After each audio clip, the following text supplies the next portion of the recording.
E eu queria lembrar com você uma história que você certamente conhece, de um homem chamado Jonas, para muitos conhecido como profeta, um dos profetas menores. E eu queria ler dois versículos com vocês agora, que está no primeiro capítulo do livro de Jonas, no seu versículo 1 e 2, que diz assim: a palavra do Senhor veio a Jonas, filho de Amitai: prepare-se e vá à grande cidade de Nínive, e anuncie a ela que sua impiedade chamou a minha atenção. Às vezes a gente acha que a gente só chama a atenção de Deus para as coisas boas que a gente faz, ou em nosso favor, a nosso propósito, né? Eu quero uma bênção, então vou chamar a atenção de Deus. Mas perceba que tudo aquilo que a gente faz chama a atenção de Deus de alguma forma, seja para o lado bom ou para o ruim. E pensando aqui sobre propósito, você conhece a história desse homem, Jonas? Ele foi chamado por Deus, ele como na figura de profeta, ele foi chamado por Deus para ir até a cidade de Nínive e pregar e anunciar a Nínive que a impiedade dela chamou a atenção de Deus. Mas a palavra diz, se você for lendo depois aí com calma na sua casa, o livro de Jonas, ela vai falar que Jonas, ele procurando fugir da presença de Deus, ele desceu até a cidade de Jope, pegou um barco, entrou num navio que estava indo para Tarsis, que era exatamente a direção oposta àquela que ficava a cidade de Nínive. E no meio do caminho, né, dentro daquela embarcação, começou a vir uma tempestade, mais ou menos parecida com o que a gente viu aqui hoje, né? E o vento forte soprando, batendo contra aquele barco. E aqueles homens ficaram desesperados e começaram a lançar sortes para saber quem dentro daquele barco havia causado aquele mal a eles. E quando eles lançaram as sortes, o sorteado, ou o prazar de Jonas, caiu em Jonas. E perguntaram para ele: o que aconteceu? Que mal você fez para os deuses estarem revoltos contra você? E Jonas explicou: não, olha, eu sou hebreu, eu sou servo do Deus vivo, Criador dos céus e da terra. E ele me deu uma missão e eu resolvi fugir dessa missão. E aqueles homens, e aí Jonas vira para eles e fala assim: olha, me lancem ao mar e todo esse mal que vem sobre vocês vai cessar.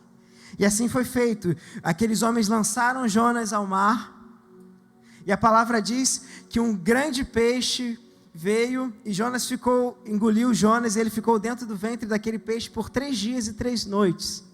E dentro daquele peixe ele se arrependeu, ele orou ao Senhor, e ele foi lançado em terra. E aí a palavra diz que a palavra do Senhor, o Senhor falou, voltou a falar com Jonas, e deu novamente a ele aquela missão, aquele propósito que ele tinha dado para Jonas. E dessa vez Jonas se levantou e foi até a cidade de Nínive e pregou naquela cidade. Sabe, a primeira lição que eu aprendo nessa história de Jonas é que o propósito que Deus tem para a sua vida, ele pode impactar a vida de muitas pessoas. Se você estudar um pouquinho, você vai ver que Nínive não era uma grande cidade, havia ali cerca de 100 mil pessoas. E quando Deus chamou Jonas para anunciar a impiedade daquela cidade, para pregar sobre aquela cidade, para falar que eles estavam fazendo coisas ruins aos olhos do Senhor, que a violência deles era tamanha, que o pecado era tamanho. A gente não estava falando de 2, 3 pessoas, a gente estava falando de 100 mil pessoas. Então, se Jonas cumprisse o propósito dele, aquilo ali não seria algo que ia atingir poucas pessoas, mas ia atingir muitas pessoas. Cerca de 100 mil pessoas seriam atingidas no momento que Jonas cumprisse o propósito, o chamado que Deus tinha para a vida dele. Talvez você esteja pensando assim: Deus falou com você alguma coisa essa semana, algo que você tinha que fazer para Deus, e você falou assim: eu não vou fazer isso porque isso não vai dar em nada, isso não vai levar a lugar nenhum. Mas uma lição que a gente aprende é que a gente não sabe o propósito que Deus tem para a sua vida e o quanto aquilo pode alcançar. Os nossos olhos só veem até aqui. Eu não consigo enxergar o que está depois dessa parede nesse momento, porque os meus olhos humanos, eles têm uma limitação física. Mas Deus, Ele vê além, Ele vê lá no futuro. Ele conhece o meu coração e conhece o coração daquilo que, a partir daquilo que eu possa fazer, cumprir o propósito que Deus tem para a minha vida. Quantas pessoas aquilo pode alcançar?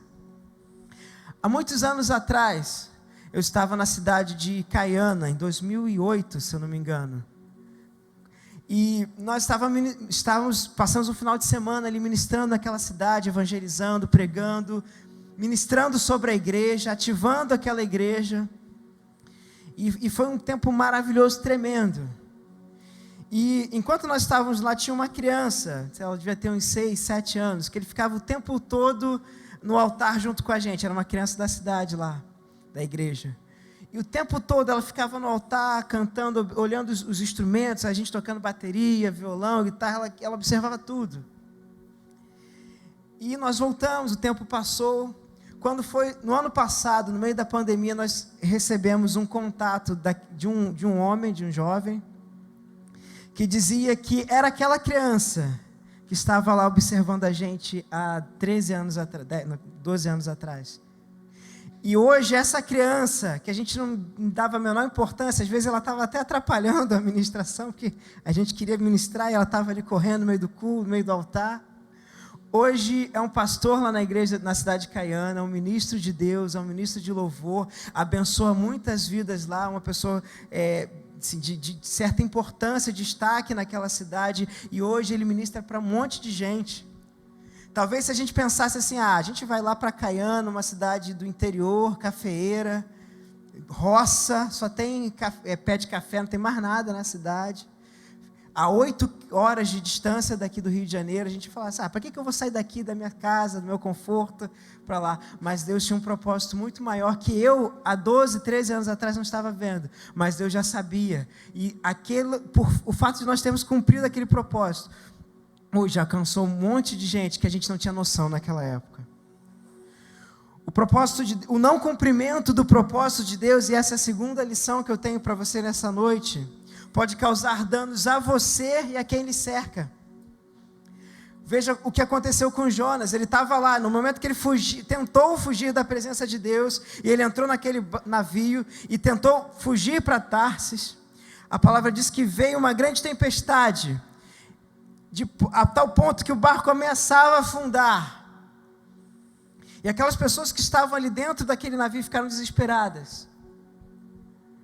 A gente não tem noção, às vezes, daquilo que, quando a gente não cumpre aquilo que Deus pediu para a gente fazer, de que mal pode trazer sobre a nossa vida, sobre a nossa casa, sobre a nossa família, sobre aquelas pessoas que nos cercam. E a gente precisa entender que quando Deus, Ele chama você para fazer algo, Ele pensa em todas as coisas que vão ser necessárias para que você cumpra aquele propósito. Deus certamente viu em Jonas a capacidade de cumprir aquilo, de cumprir aquele propósito que Deus tinha para a vida dele. Assim como quando Ele fala com você que está em casa assistindo, você que está aqui sentado, Ele fala e Ele te dá uma missão, Ele te chama para cumprir algo para a vida dele, para o reino dele. Ele também te orienta e te dá as ferramentas necessárias para que você cumpra aquilo. Mas a gente precisa entender a responsabilidade que a gente tem em Deus para cumprir aquilo que Ele nos chamou para fazer. Porque nós não estamos sozinhos nesse mundo, nós não estamos isolados. Tudo que a gente faz tem algum efeito para nós, para aquelas pessoas que nos cercam, para a nossa igreja local, para o nosso ministério e principalmente para o reino de Deus.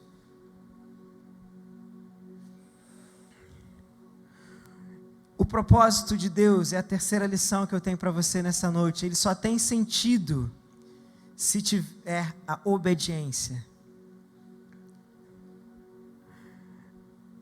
O propósito que Deus tinha para Jonas só, de fato, funcionou quando Jonas reconheceu que ele havia errado, se dobrou aos pés do Senhor, lá dentro do ventre daquele grande peixe, clamou ao Senhor, reconheceu que ele estava em desobediência, e falou: Senhor, eu quero cumprir aquilo que você me chamou para fazer. Não existe no reino cristão, não existe na caminhada cristã, propósito sem obediência. A gente tem inúmeros exemplos na Bíblia, de pessoas que tinham um chamado, tinham um propósito, mas aquilo só se tornou real quando elas resolveram obedecer a Deus. Deus tinha uma promessa para Abraão: você será o pai de muitas nações. Mas existia uma condição: sai da tua terra, da tua parentela, da tua casa, e vá para a terra onde eu te mostrarei. Ele nem sabia para onde ia. Deus só mandou ele: pega as tuas coisas e vai. E Abraão simplesmente obedeceu. Ele não ficou questionando: o que vai acontecer, o que vai deixar de acontecer, será que eu vou para uma terra tranquila, onde eu vou comer coisas gostosas, ou será que eu vou ter que ir para uma terra distante, onde eu vou comer coisas que eu não estou acostumado a comer, e vai ser tudo diferente, eu vou ter que dormir em rede, né? como os meninos lá no Acre. Mas eles simplesmente obedeceram. Jesus Cristo, nosso grande exemplo, quando ele estava lá no Getsemane, tomado de uma aflição, porque ele sabia que dali a pouco tempo, ele sofreria a morte de cruz, ele seria crucificado, seria humilhado, açoitado.